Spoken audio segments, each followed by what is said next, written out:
Hi everyone, I'm Dr. Christine Rook here with another episode in our Food and Inflammation series.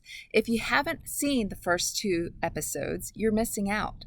The first episode was on inflammation and your body. The second episode discussed how diets affect inflammation within your body and focused specifically on the inflammatory process spiked by the sweeties in your diet. So sugar, high fructose corn syrup, artificial sweeteners, and refined carbohydrates. In this episode, I'm going to focus on how fats affect inflammation within your body. So let's get started. If you've watched the two preceding videos in the Food and Inflammation series, you are well aware that your diet can trigger inflammatory responses within your body that can range from acute to chronic. An example of an acute inflammatory response could be bloating, abdominal discomfort, nausea, vomiting, and/or diarrhea after eating a trigger food like wheat or dairy, whereas a more chronic inflammatory response could be the effects that sugar has on your organs and blood vessels over time. You also have learned that the standard American diet is a major contributor to inflammation within your body.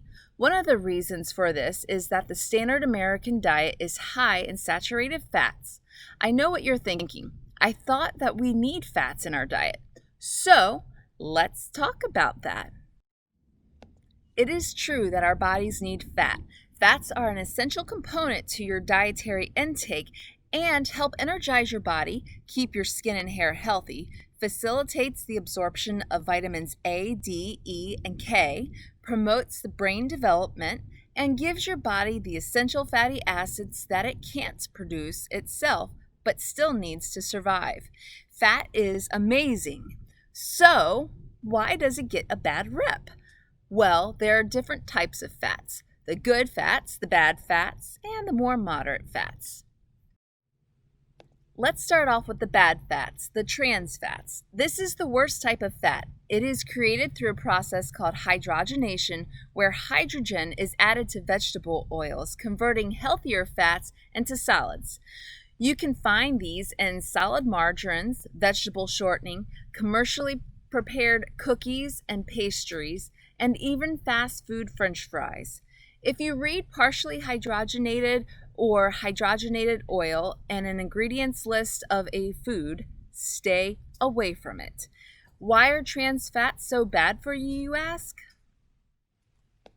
Consuming trans fats causes increased systemic inflammation within your body, increased thrombogenesis or clot formation, and reduced endothelial function.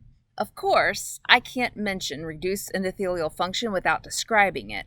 So, reduced endothelial function can be seen as an impairment in the generation and function of nitric oxide within your blood vessels, which increases their risk of developing plaque buildup and high blood pressure.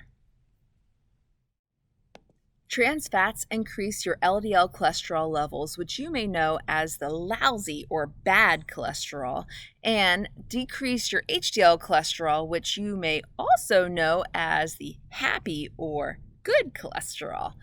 In fact, according to Harvard Health, for every 2% of calories from trans fat consumed daily, the risk of heart disease rises by 23%. Trans fats are so bad for you that the Food and Drug Administration has banned the use of artificial trans fats in processed foods, and as of January 1st, 2020, manufacturers cannot add partially hydrogenated oils to their food products. So I mentioned the good, the bad, and the moderate fats. The moderate fat is saturated fat. Saturated fats are fats that you get from animals. Think solid at room temperature fats like bacon lard. They can be found in red meat, whole milk products, cheese, ice cream, and many commercially prepared baked goods. In fact, 60% of saturated fats in the standard American diet originate from animal fats. If you consume a large amount of saturated fat, your total cholesterol levels, LDL cholesterol, and triglyceride levels can all increase, putting you at greater risk for cardiovascular disease. The consumption of saturated fats basically short circuits the immune cells, causing an inflammatory response. Daily consumption of saturated fats can contribute to chronic inflammation within your body. I call saturated fat moderate fat because you can eat saturated fat, but it is recommended to eat less than 6% of your calories in saturated fats per day. Also, if you choose to eat saturated fats, I recommend you consider the source in which you're getting those fats.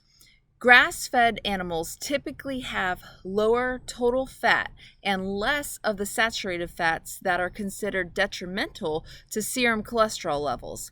They also typically contain more antioxidants and polyunsaturated fats, which are the healthier fats. Speaking of polyunsaturated fats, let's get to the good stuff. Monounsaturated and polyunsaturated fats. These fats are essential for your body to function normally.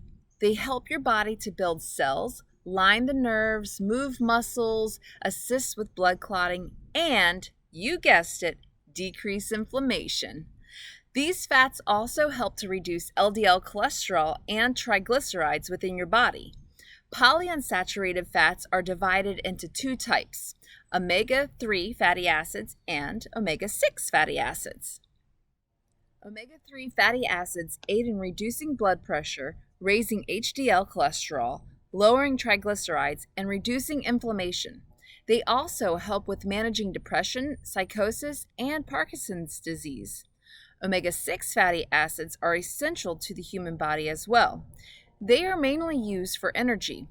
One thing to mention, though, is too much omega-6 fatty acid can cause inflammation. So, too much of a good thing is not always a good thing in this case. The healthy ratio between omega-6 to omega-3 fatty acids is between 1:1 and 4:1, but most people who consume the standard American diet consume more of a 15 to 17:1 ratio, thus increasing the inflammatory response within their bodies. Monounsaturated fats can be found in oils such as olive, peanut, canola, and avocado oils. They are also found in nuts and avocados. Polyunsaturated fats are also found in common foods we eat. The omega-3 version is found in fatty fish like salmon, mackerel, and sardines. Avocados, flax seeds, walnuts, and canola oil are also good sources of omega-3 fatty acids. You can find omega-6 fatty acids in safflower, soybean, sunflower, walnut, and corn oils. So that is all that I have for you in this vlog. To recap, the unhealthy fats can lead to inflammation within your body, which contributes to the chronic diseases. Stay away from the trans fats, consume saturated fats in moderation, and try to choose the grass-fed options if you can. Increase the monounsaturated and polyunsaturated fats in your diet to increase the good fats and help decrease the inflammation. If you found this information insightful, let me know by clicking the thumbs up and the subscribe buttons below. As always, my content is evidence-based, and if you would like to find a list of the references, it's in the description below for more information on inflammation and fats. All right, that's it. See you in the next vlog, and until then, I wish you great health and happiness.